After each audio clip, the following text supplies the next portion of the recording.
Argentina te saluda y te dice que bienvenido, mucho gusto, está diciendo ahí. Muchas gracias. Bien, muy bien, bueno, bienvenido José Luis a este encuentro. Hoy gracias. Dándole la bienvenida también viste a los primeros fríos. Así es, ha cambiado la temperatura drásticamente hoy, pero bueno, drásticamente. De poder conversar con vos, de encontrarnos en este espacio que he empezado a cultivar y que está haciendo tan buena oferta en estos tiempos, ¿no? Está haciendo una buena oferta en doble sentido. Para mí, porque es un placer a través de este medio encontrarme con tanta gente querida. Y también en el espacio de conversación con la gente y con personas como vos que generosamente aceptan esta invitación. Y mirá cómo van llegando, ¿no? De distintos lugares se van asomando a esta ventanita que es el Instagram, a este nuevo medio de comunicación que nos aparece. Sí. Bueno, voy a dar inicio formal a este acto. ¿Te parece? Adelante. Bueno, les cuento a quienes nos siguen que José Luis, seguramente ya algunos lo conocen muchos, pero otros tal vez no, y José Luis Valle, él es licenciado en comunicación y en periodismo.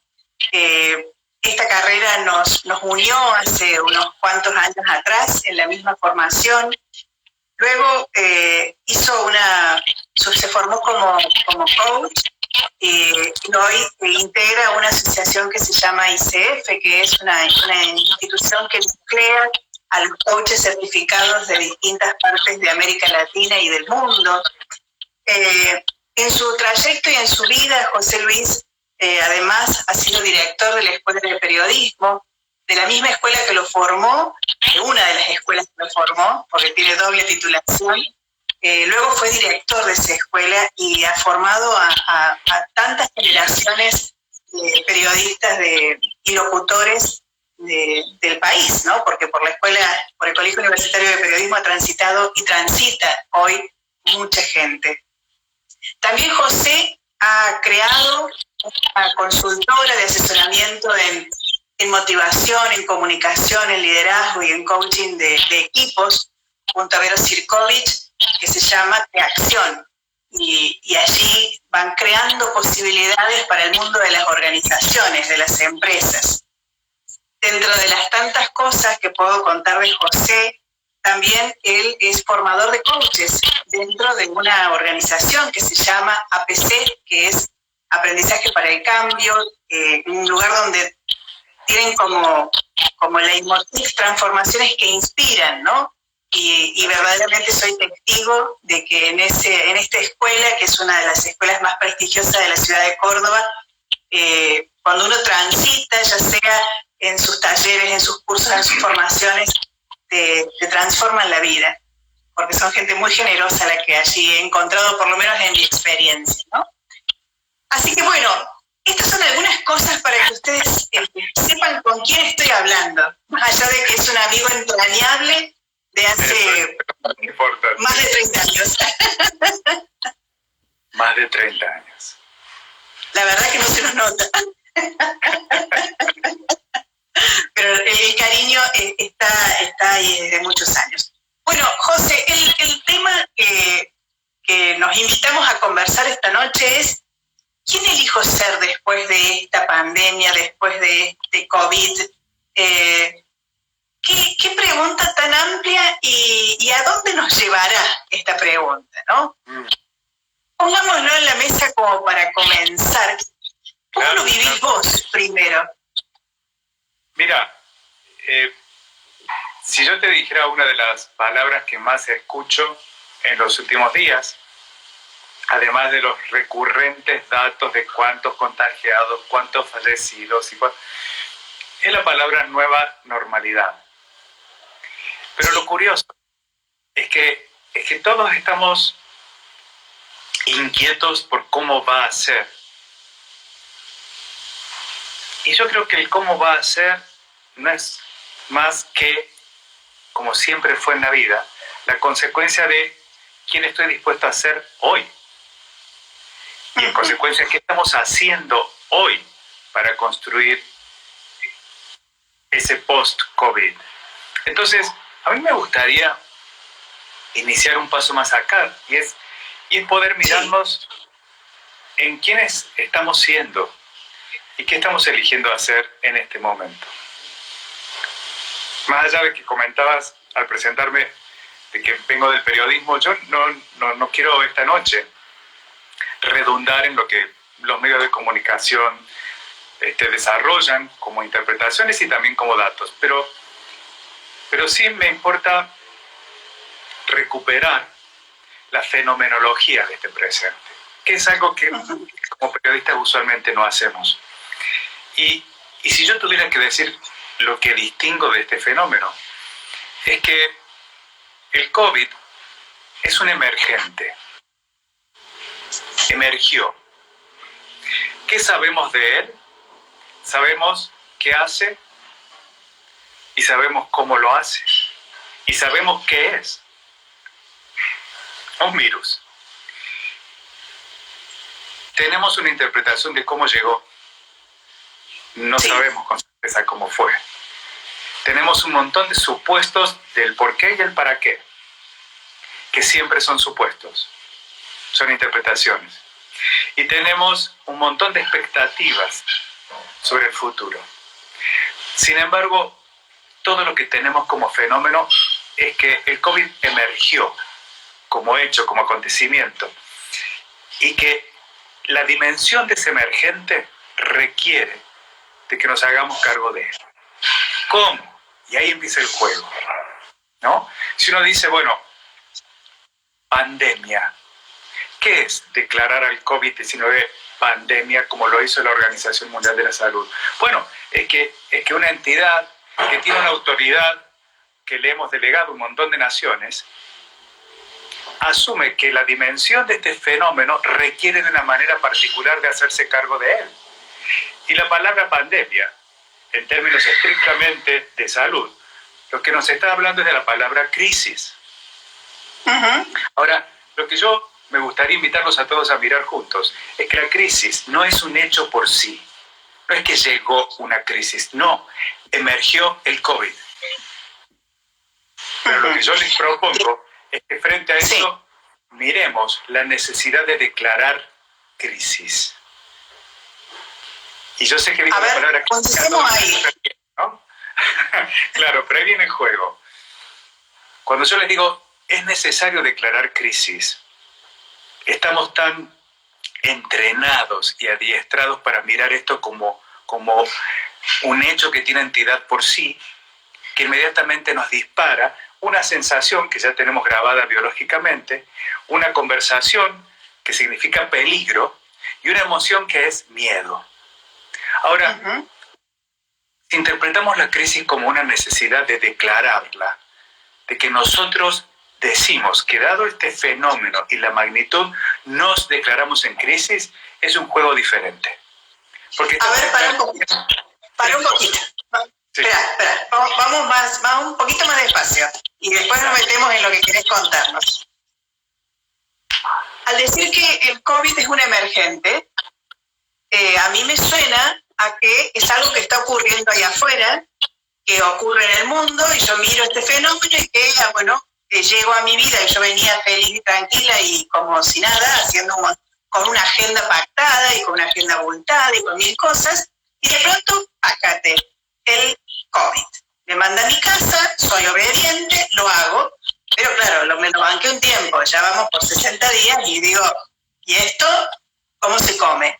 Y vos me decís, ahora que yo declare que estoy en crisis.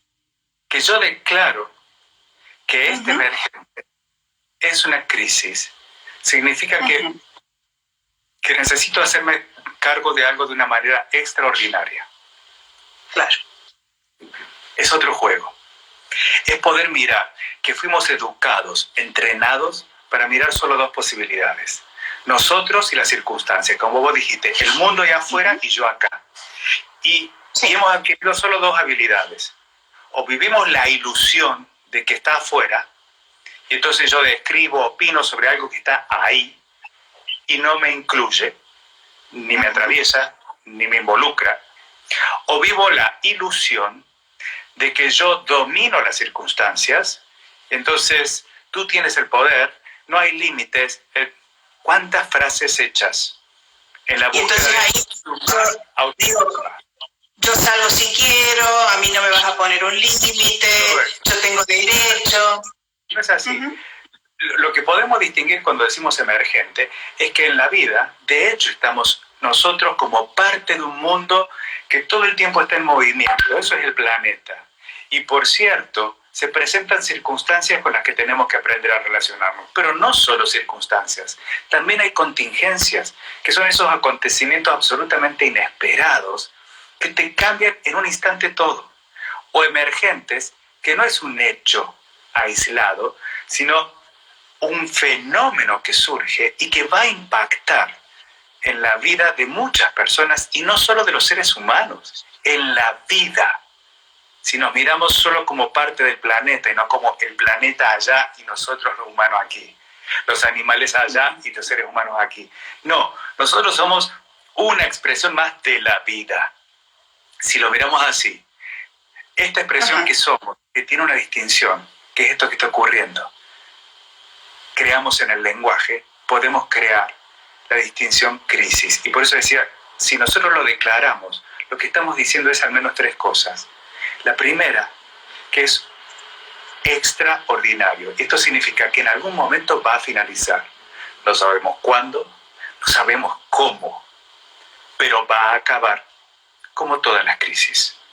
Lo segundo que estamos diciendo es que las reglas con que jugábamos en cualquier ámbito de la vida, en condiciones extraordinarias, no alcanzan, no son suficientes y necesitamos crear reglas diferentes. Y la tercera cosa que estamos declarando cuando declaramos crisis es que si estamos despiertos, cuando la crisis finalice, habremos construido un aprendizaje para que esa recreación de reglas y modelos nos lleve a promover un cambio entre todos, en los distintos niveles de responsabilidad que tenemos cada ser humano, en los diferentes mundos en los que impacta el desempeño de cada ser humano. Pero si estamos despiertos, vamos a aprender sobre cómo ser mejores padres, mejores hijos, mejores hermanos, mejores empresarios, mejores emprendedores, mejores trabajadores, mejores ciudadanos, mejores gobernantes. Pero para eso hay que estar despiertos. Porque el miedo es legítimo, Fer. El miedo ocurre en esta parte de nuestro cerebro reptiliano que es lo más primario de nuestra especie, como la de tantos otros seres vivos. Sí, como mecanismo de defensa también, ¿no? Pero tenemos todo este cerebro, que es una estructura tan compleja, tan maravillosa, y que nos ha permitido, por ejemplo, construir el lenguaje como un espacio desde el cual estar siendo quienes estamos siendo. Y poder crear, no solamente el cómo reacciono frente al presente, sino cómo me comporto con diseños de futuro incluso. Entonces es un juego mucho más grande que nos llama al desarrollo del poder. Entonces, pero ¿qué voy a poder yo con esto que está pasando? Ahí es donde me gustaría que entremos, porque poder e identidad es un binomio que hace referencia a esta pregunta. No solamente quién elijo ser después de esto, quién elijo ser aquí y ahora, en medio de esto, si yo me paro a declarar que este fenómeno es una crisis y que si quiero, voy a usar de este fenómeno para redefinir mis prácticas, para redefinir mis relaciones, para redefinir mi relación en todos los niveles, conmigo mismo, con otros, con el planeta, con la conciencia y con la vida. Tomo algo de lo que venís diciendo tan interesante, José, sobre este hecho de poder pararnos a mirar el fenómeno, a mirar lo que ocurría, mirarnos siendo parte de todo esto, mirarnos de una manera inclusiva, pero en este mirarnos despiertos, conscientes en este mirarnos en el aquí y ahora. Y dijiste algo que quiero que lo traigamos a la conversación para poder abordar el poder y la identidad. Es acerca de los nuevos acuerdos, claro, o de los nuevos espacios de conversación que tenemos que por ahí animarnos a producir, claro, que nos lleven a este lugar poderoso en la vida, ¿no? ¿Cómo definís entonces ahí el poder? ¿Desde dónde lo tomamos? Muy, muy interesante lo que planteas, porque lo que yo estoy invitando a que miremos juntos como conversación no es hacia una mirada inocente, naif. No. Cuando yo hablo de que hay un fenómeno que emerge con el COVID, hay una dimensión para la cual decimos hace falta que miremos a esto y lo declaremos crisis, para ver qué nivel de poder necesitamos desarrollar para atravesar esta crisis y crear una diferencia en adelante. Y entonces,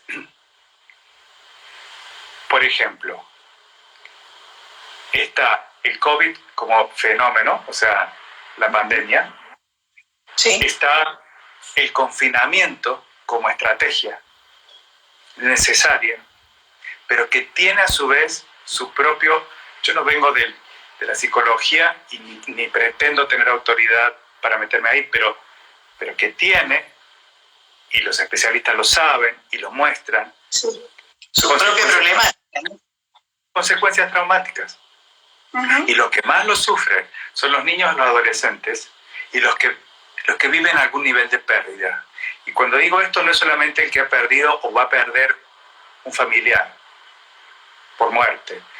Hay personas que pierden condiciones de salud, hay personas que pierden trabajo, hay personas que pierden empresas, hay personas que pierden...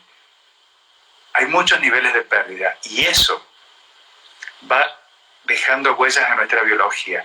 Te decía que fundamentalmente los niños y los adolescentes, porque, por ejemplo, hasta los 20 y pico de años uno no tiene totalmente constituido el neocórtex de su cerebro. Okay. Y esos niños y esos adolescentes están formando el neocórtex en medio de este contexto. Entonces, ¿lo podemos decir en cordobés? No es joda. No es joda. No estoy pidiéndoles que tengamos una mirada naif. No. Es porque esto quizás es mucho más de lo que como reacción creíamos al comienzo. Decir, bueno, son unos días, esto vaya a pasar. ¿Quién no le pasó por la cabeza decir, bueno, en algún momento esto se acaba y todo vuelve a la normalidad? No. ¿Por qué? Por la dimensión que cobra. Y por eso necesitamos mirarlo como crisis. Pero de nuevo, no para apichonarnos en el miedo, sino para ver qué habilidades, la primera, emocional, requiero para crear esas reglas y ese juego.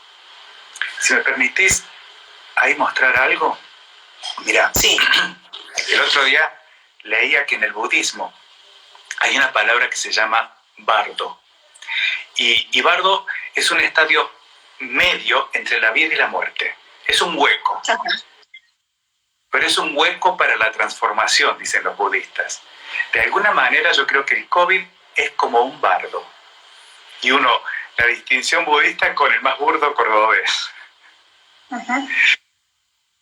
Pero miremos, si ese bardo nos sitúa en la relación con el planeta, con el todo, nos podemos preguntar cuál es el futuro que queremos y que estamos dispuestos a crear.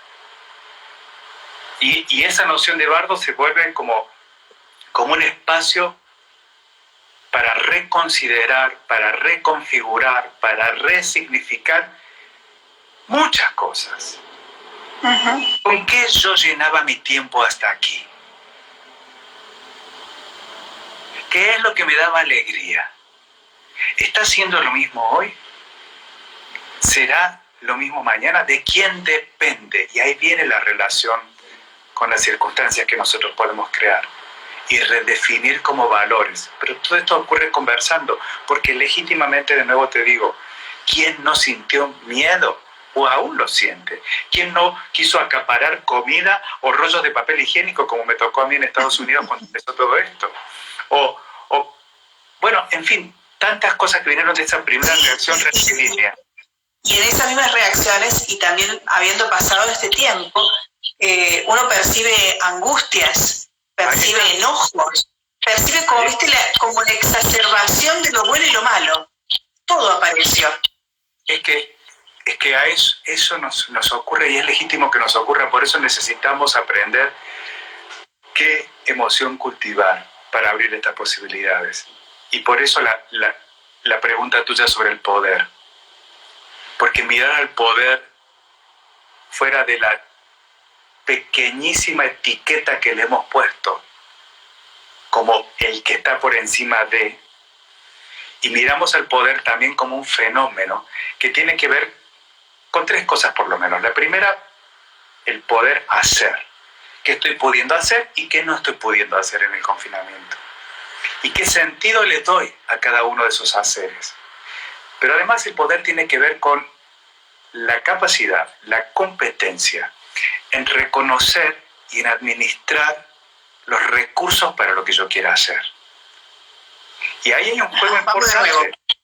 Vamos de nuevo. No solamente es hacer. Es hacer y es la capacidad y la competencia. Claro, de distinguir qué recursos y cómo los administro para eso que voy a hacer.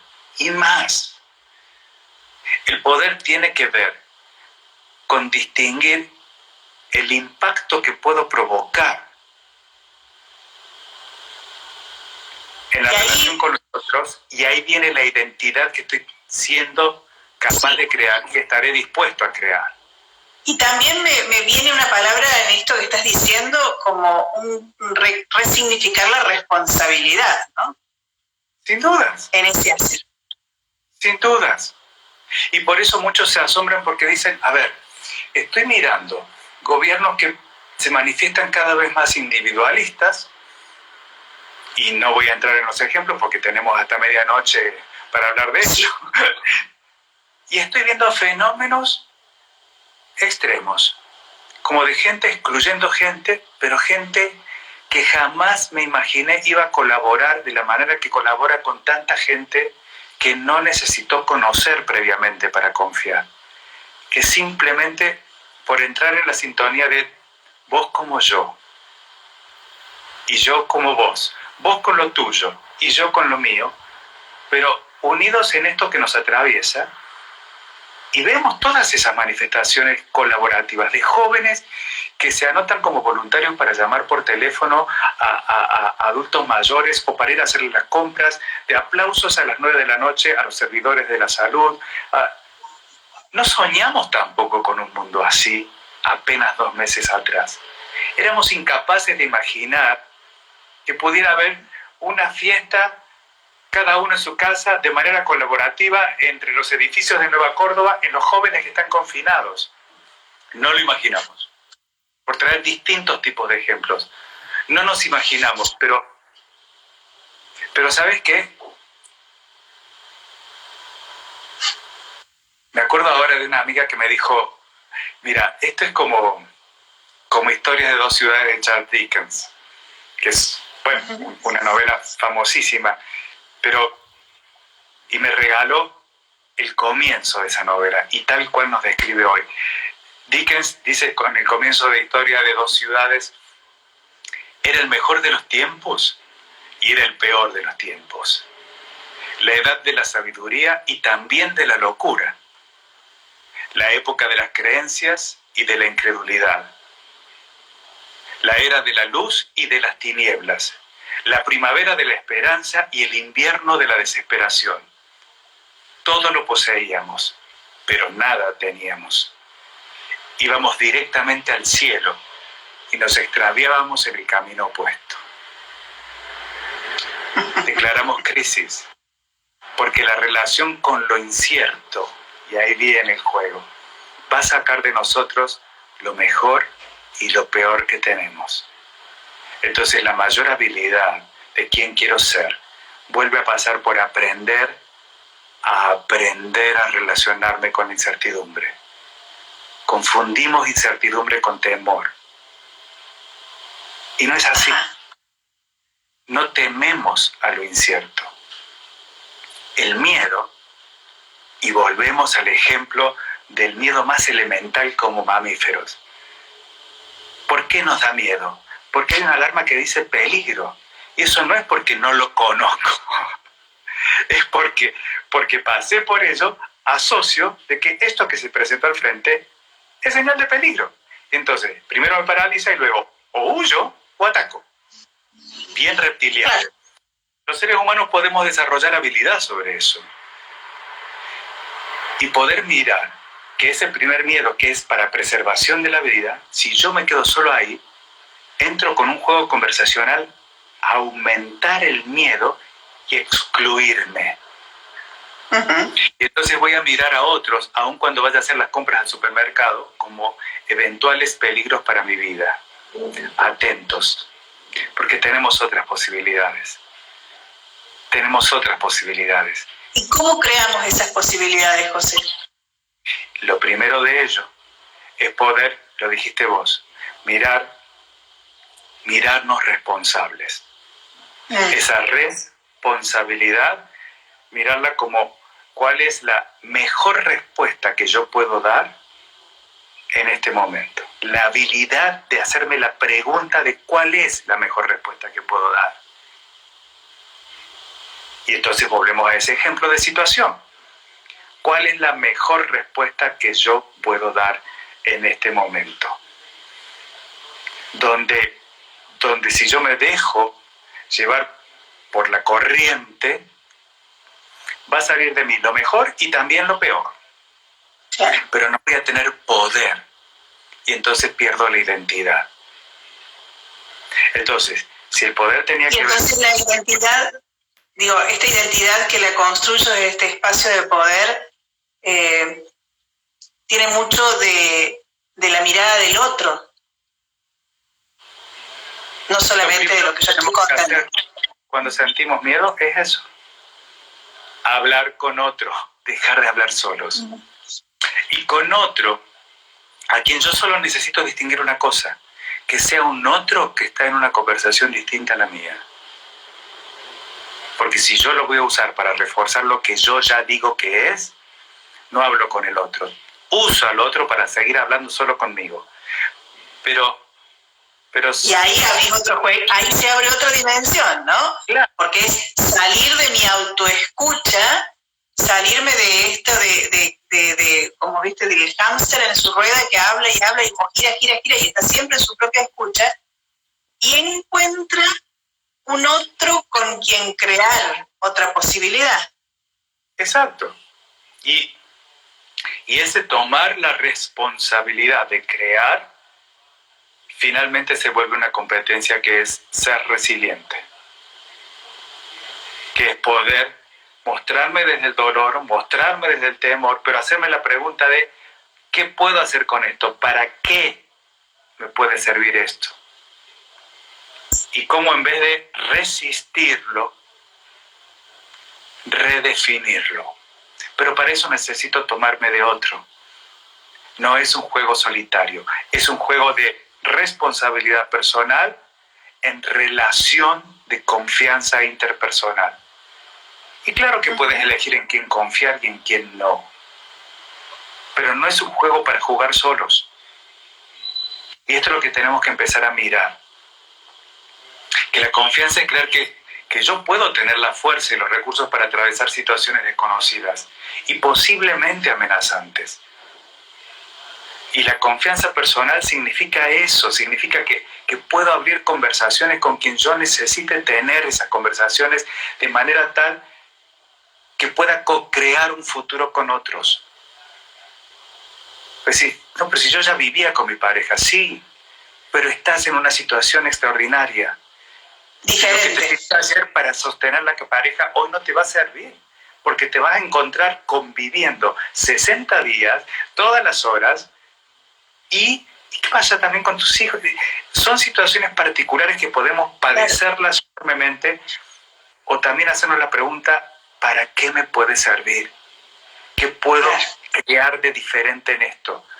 Pero para eso yo tengo que asumir la responsabilidad de no repetir el juego como el hámster en la ruedita, de parar la rueda automática y hacerme más preguntas que las que quizás nunca me hice en toda mi vida.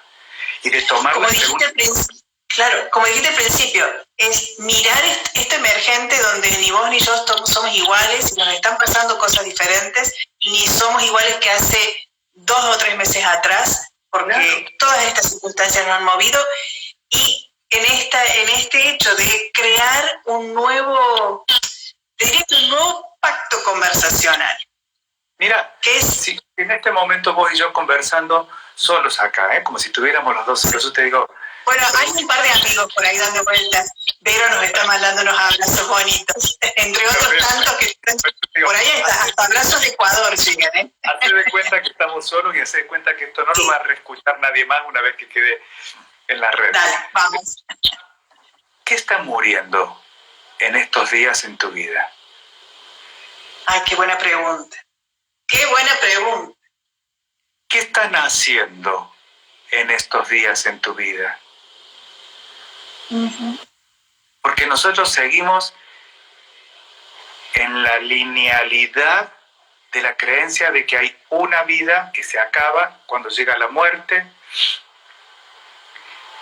Y el misterio de la existencia es vida, muerte, muerte, vida, vida, muerte, muerte, vida. O sea, todo el tiempo estamos muriendo y naciendo a un sinnúmero de posibilidades de presencia cuando digo de cómo yo me relaciono con esto y cómo puedo morir a una manera de hacerlo y nacer a una manera diferente.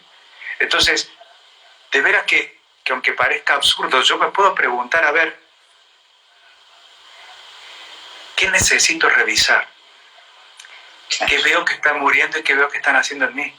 ¿Qué me daba bienestar? ¿Me lo está dando hoy? Yo no tengo pruritos en hablar de mí. Yo te puedo decir lo que extraño la vida social que yo tenía. Pero no estoy muerto. Y no estoy solo. Claro. Y por supuesto que no me da lo mismo tomar un café o encontrarnos y darnos un abrazo que mirarnos a través de una pantalla. Claro que no. Pero si para mí es o es así, o acá me quedo empacado, entonces no estoy mirando que todo el tiempo la vida es movimiento y cambio y muero y nazco. Porque aunque haya tomado un café contigo un mes atrás, o 2 meses atrás, o 3 meses, ya no sé cuándo fue la última vez, y nos volvamos a encontrar, y todo esto no hubiera ocurrido, sino que lo hubiera transcurrido sin COVID, esos que tomamos aquel café, no seremos los que lo tomemos en unos meses. Uh-huh. No hay posibilidad ninguna de que seamos las mismas personas. Seguiremos siendo Fernanda y José Luis, pero si estamos despiertos, habremos muerto sin número de condiciones personales y habremos nacido a otras. Entonces, esto ahora lo podemos quizás experimentar con mayor nivel de oportunidad. ¿Por qué? Porque como decía una filósofa que leí el otro día en un artículo periodístico bien interesante, estábamos acostumbrados a que yo me retiraba para leer la novela que yo quería. A que yo dejaba de trabajar para dedicarme un momento para mí. Entonces, cuando esta cuarentena comenzó, dijimos, wow, ahora puedo estudiar lo que hacer mi nuevo nivel de inglés, leer lo que no leí, verme toda la serie de Netflix que quiero, hacer gimnasia. Duró una semana, por lo menos con entusiasmo. Después empezó a hacerlo por obligación, porque si no gimnasia empezó a engordar, porque, bueno, con algo tengo que llenar el tiempo. Ahora mira lo que fue ocurriendo. Cuando algunos empezamos a despertar que no sabemos ni siquiera hasta cuándo va a ser este contexto, no este juego, este contexto. Por ejemplo, el confinamiento. Nos vemos en la responsabilidad, es decir, en la habilidad de crear una respuesta con sentido a lo que sea que decidamos hacer cada día, todos los días. Y entonces cambia el juego. Cambia el juego. Porque lo que se presentan son innumerables posibilidades, pero solamente yo tengo la oportunidad de elegir qué le da sentido. Y ahí está el nivel de confianza que tenga cada uno también consigo mismo, de animarse a, como dice Dickens, mirar lo mejor de sí y lo peor de sí. Y mirar que simplemente puedo tomar decisiones que a lo mejor en este contexto no tienen sentido. Vos sabés, porque me conocés desde hace mucho tiempo, lo que a mí me gusta la pilcha. Sí, total. Y no soy, o por lo menos yo no me considero una persona frívola, pero tampoco voy a caretear de que no me interesa la presentación, es decir, que me pongo, lo hago en automático, no pierdo mucho tiempo en eso, pero sí ahora me doy cuenta de mi espacio de ceguera. Es decir, a ver, ¿cuánto tiempo, cuánto invertiste en algo que sí, podés decir desde el más primario sentido lógico o desde la lectura más lineal? Y claro, si estás dentro de tu casa, pero a ver, ¿y si no fuera así? ¿Necesitas realmente de todo ese vestuario? ¿Necesitamos realmente de todo lo que nos llenaba, como llenamos el tiempo dentro de la cuarentena? Sí, y así como traes la vestimenta como este tips, esto que te pasa también, lo llevo al plano de las relaciones. Cómo llenábamos con salidas, con idas y venidas, y de pronto ahora parece el vacío de tener que encontrarnos 24/7, como dicen los chicos, y encontrarnos o abrimos conversaciones o nos aislamos en una cápsula. ¿Qué hacemos? Mira, alguien que también vos escuchaste alguna vez y que yo lo declaro a uno de mis más grandes maestros, que es Fernando Flores, ingeniero y filósofo. Fernando dice, nunca antes como hoy el mundo tuvo tantas maneras de estar conectado. Y nunca antes como hoy las personas tuvimos tan poca habilidad para relacionarnos. Y esa es otra instancia que yo creo que nos está regalando esta cuarentena.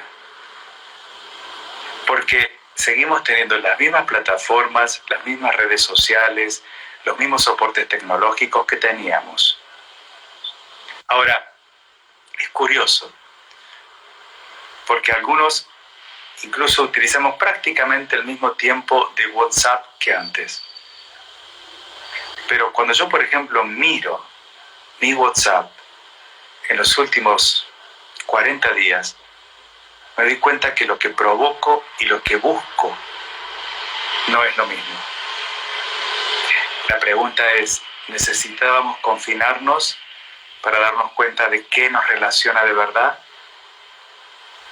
Porque ahora no queda el nos vemos. Ahora es ¿por dónde? ¿A qué hora? ¿Abro sala yo? ¿Abrís vos? ¿Sabés hacerlo en Instagram? No sé, pedir, ofrecer, tomar, reclamar, decir sí, sinceramente, y darnos el permiso de decir no. Y entonces el juego de la relación cambia.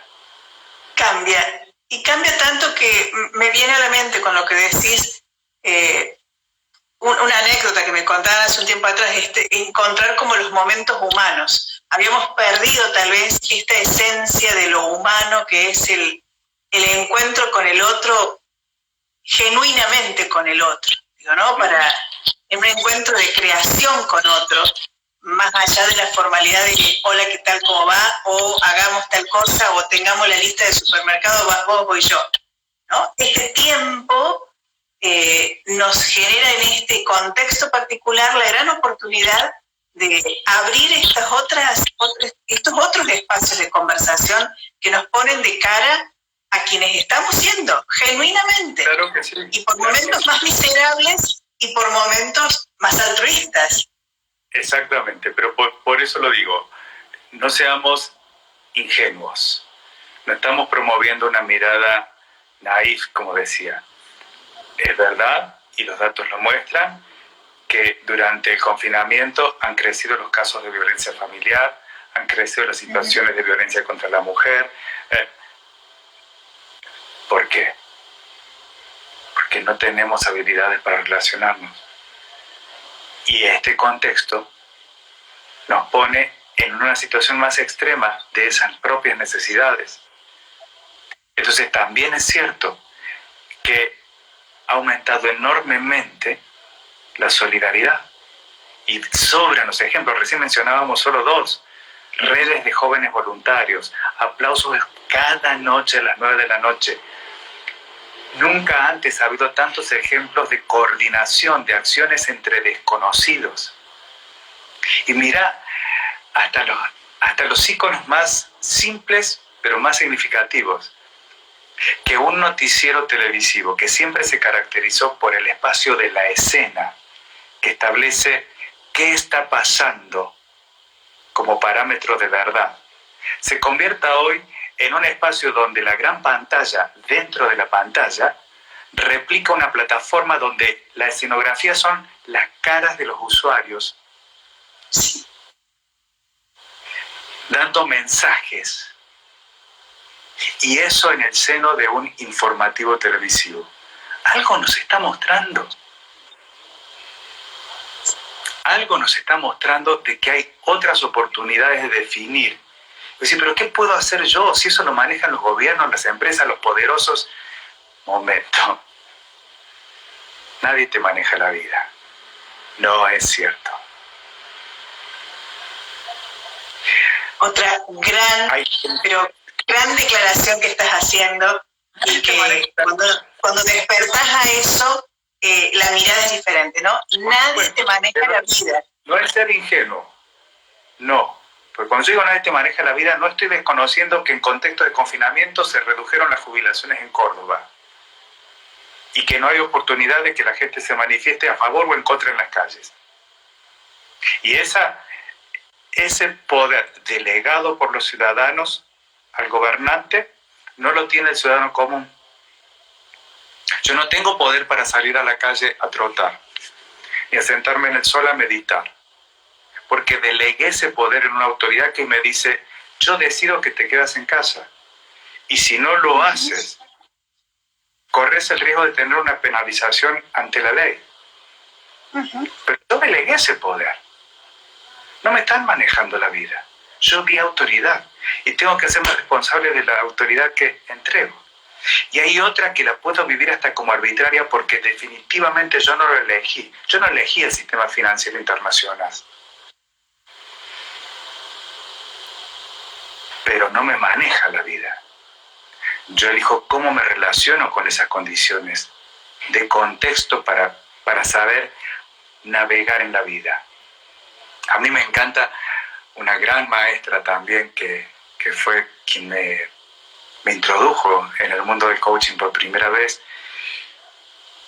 Me decía, vivir requiere de sentido y propósito. Es como un velero, una nave que tiene una tripulación y necesita llegar a un destino. Y no es que no tengan herramientas, no, van a tener cartas de navío, van a tener... Pero de hecho, hay algo que saben hacer como equipo, y es que ellos no van a controlar el clima, no van a definir cuál es el viento que va a venir en ese periodo que van a viajar. Pero solo ellos pueden decidir cómo van a mover sus velas para relacionarse con ese viento, de manera en que independientemente de qué frente vengan los vientos, logren que los lleven hacia donde quieren llegar. Y sí, es probable que en el medio aparezca un tsunami que sea más grande que toda su habilidad, porque ¿quién nos prometió que teníamos garantizado la vida? Por eso digo, vos y yo estamos hablando aquí ahora, señal que estamos vivos. Me pregunto, ¿cómo estamos manejando nuestras velas? ¿quiénes estamos eligiendo ser rumbo a qué identidad cuando este viento pase? Si es que lo pasamos. ¿Quiénes elegimos ser? Comienza ahora. Con estas preguntas que nos estamos haciendo. Que repercute en el corazón de cada uno, ¿no? Y que van esperando ahí. Como dice también nuestra amiga Vero, ¿no? No podemos vivir sin un propósito. Y el propósito que antes era a largo plazo, hoy es mañana. ¿Cómo elijo vivir mi mañana? Claro. Yo creo que podemos. El punto es de qué nos perdemos. Porque en poder se puede vivir sin propósito. Ahora, ¿estás viviendo o estás sobreviviendo? Claro. Porque el misterio de la vida es pura incertidumbre y tiene una sola certeza, que es lo único que estamos 100% seguros. ¿De qué? ¿De qué podemos decir? Vamos a morir. Que nos vamos a morir. Pero ni siquiera sabemos ni cómo ni cuándo. Sí sabemos que nos vamos a morir. Es la única certeza que tiene la vida.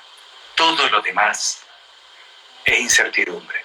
Entonces, si la vida es incertidumbre, la manera de relacionarse viviendo la vida no puede ser otra que declarando qué sentido le voy a dar para ver entonces cómo yo me relaciono con esa incertidumbre. Y ahí viene lo que dice Verónica, es decir, una vida con propósito es otro juego.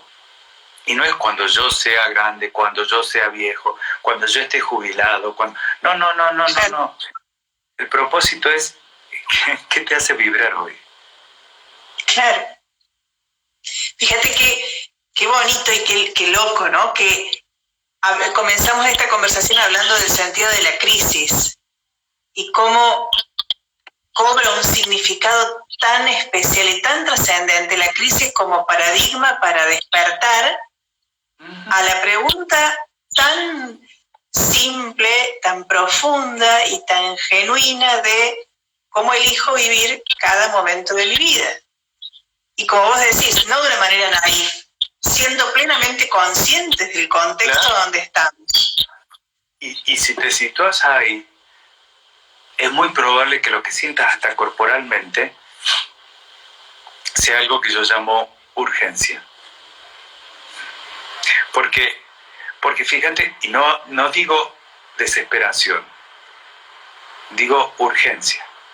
Ese estar despierto te pone en urgencia, porque te pone en una relación no de tensión temerosa, sino de conciencia de que no sabes si mañana vas a poder hacerte la pregunta de ¿estoy despierto en el vivir? Porque no sabes si lo estarás.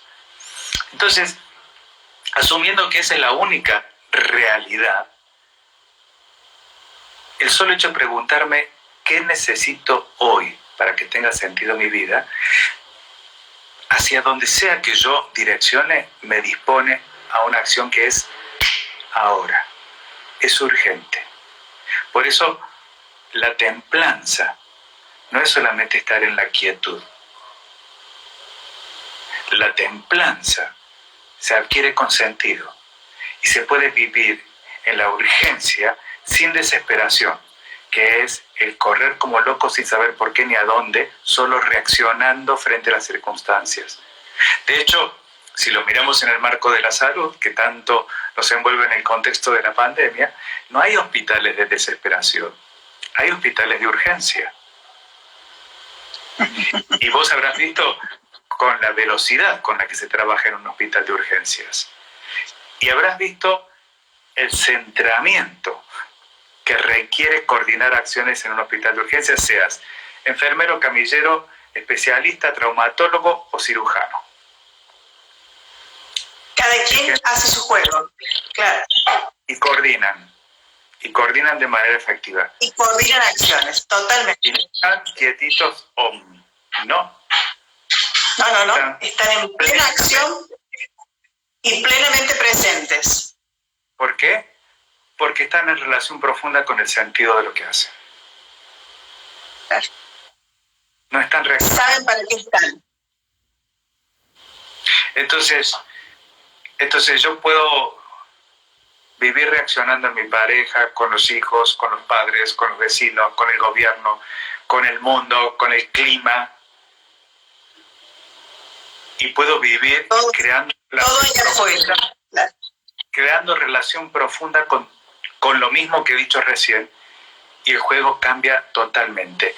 En uno creo una identidad de quién soy, no yo, este cinismo que se define desde la relación con otros. Y en la otra estoy yo reaccionando a que, chuy, hoy hace frío, qué calor que hizo ayer, este gobierno, el otro. Ese es el... Claro, la culpa es del gobierno y todo lo que hace. Claro. Entonces, estoy yo separado del resto, como decía otro filósofo muy valioso que es Martin Buber, ¿no? Si uno tiene una relación yo-eso, el yoísmo te lleva a reaccionar frente a eso. Hablemos de nuevo, la pareja, el gobierno o los glaciares que se derriten o el agujero de ozono. O el COVID. Ahora, yo puedo tener una relación fundada en el sentido y estar parado frente a un árbol y vivir la relación de ser dos expresiones diferentes del misterio de la vida. Y puedo mirar el emergente del COVID y darle un sentido a esto que nos ha atravesado a toda la humanidad sin diferenciar. Claro, de una manera muy democrática. Yo recuerdo que cuando apareció el virus del HIV,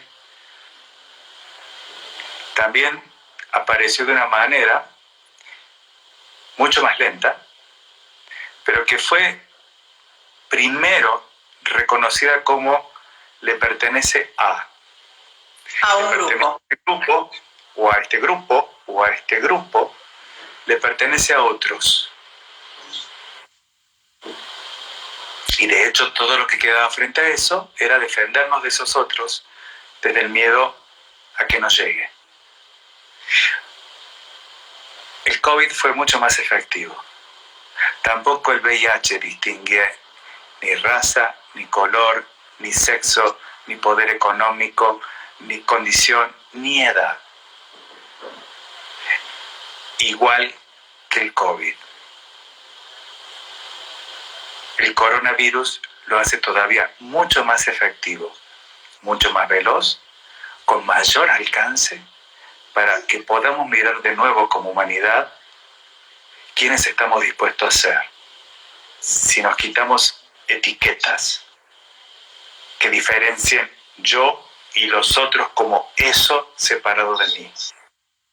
Si nos miramos como individuos que significan expresiones individuales de lo mismo,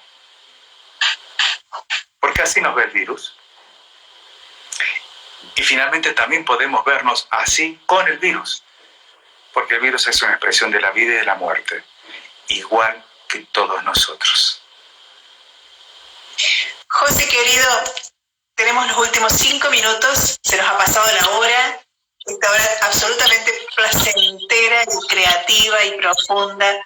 Quiero agradecerte de todo corazón tus reflexiones, que este juego de pensarnos y que nos provoques estas miradas acerca de lo que muere y de lo que nace en cada uno de nosotros a diario, cada momento, y esta oportunidad de trabajar nuestras identidades, nuestra identidad frente al mundo, frente a los hijos, frente a quienes queremos ser en nuestros trabajos, y esta enorme oportunidad que se nos abre de crear una vida mejor para vos, para mí, para todos.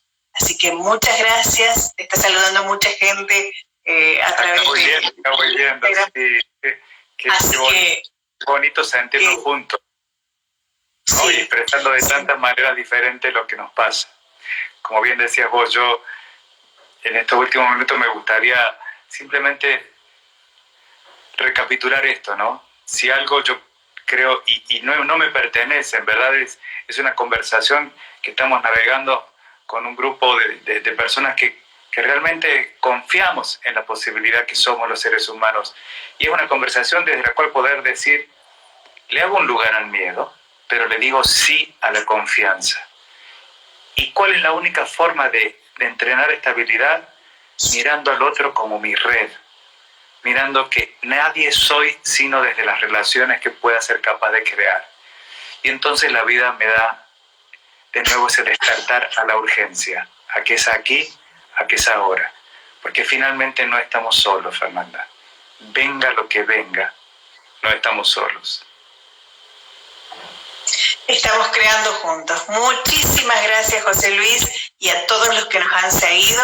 Vamos a dejarlo a este video para que después lo puedan rever, quien tenga ganas de sumarse a esta conversación. Te abrazo con todo mi ser y te agradezco nuevamente por escuchar. A vos. Chao, corazón. Gracias.